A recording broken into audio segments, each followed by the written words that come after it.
Greetings from the Jane Sullivan Choral Resource Library at the William Baker Choral Foundation Center in Roland Park, Kansas. I'm William Baker, and I'm speaking to you this 4th of July holiday in thanksgiving for the freedom and liberty we enjoy as Americans, and to express my concerns about the scourge of cancel culture in the arts.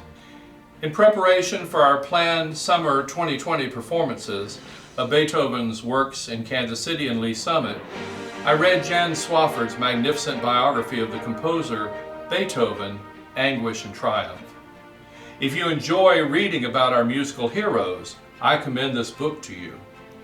I also recommend Swafford's earlier biography of Brahms. In Beethoven's middle period, the composer made a number of statements against political oppression and in proclamation of liberty and justice. His only opera, Fidelio, was just marginally successful because it was out of favor with the French occupiers of Vienna. Beethoven's Third Symphony was originally dedicated to Napoleon Bonaparte until Beethoven came to understand Napoleon as a dictator. Beethoven famously tore away the title page and renamed the work the Eroica, or Heroic Symphony. Many choral enthusiasts will know the name Jean Berger, who lived from 1909 to 2002. The Jewish Berger was born Arthur Schlossberg in Westphalia. He escaped to Paris in 1933. He fled the Nazis again in 1939, moving from Paris to Rio de Janeiro. Finally, in 1942, he came to America, a nation he called the Bastion of Freedom. He joined the U.S. Army that year at the age of 33 and was granted American citizenship in 1943. Music history is littered with composers and performers who escaped one form of government tyranny or another. Great 20th century Russian composers of choral music, Alexander Kopylov and Alexander Grachaninov, found their way to the United States to escape communist oppression by the Soviets. Legendary American conductor Robert Shaw, the man I consider to be my mentor, once said in my hearing, quote, "There is something in the nature of bigness that eats at excellence," end quote. We can see this in our own lifetime with the monopoly excesses of big government, big business, and big just about everything. There grows a sense of entitlement that crushes creativity and innovation. That same sense of entitlement creates a perverse drive to eliminate any ideas that are in conflict or competition with the established order. The greatest threat to bigness, entitlement, and established order is freedom. Freedom is the oxygen of the arts. I believe uncompromisingly that the arts cannot thrive without freedom. The freedom of the arts must be absolute.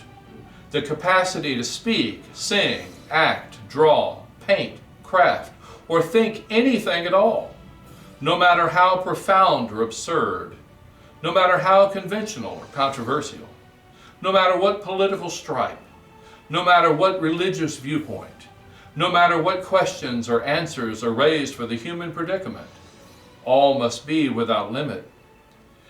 The first day one voice believes, wrongly, that it has the right to cancel or silence another. The slippery slope toward true oppression and tyranny is inevitable.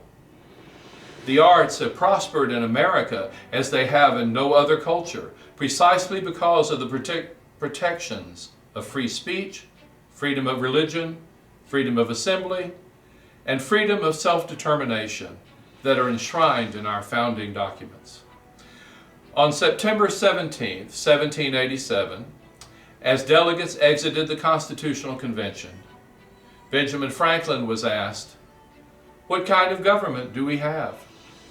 Franklin replied, "A republic, if you can keep it." The genius of the republic is that it enshrines the rights of all people, even when the will of the majority would be to violate the rights of the minority.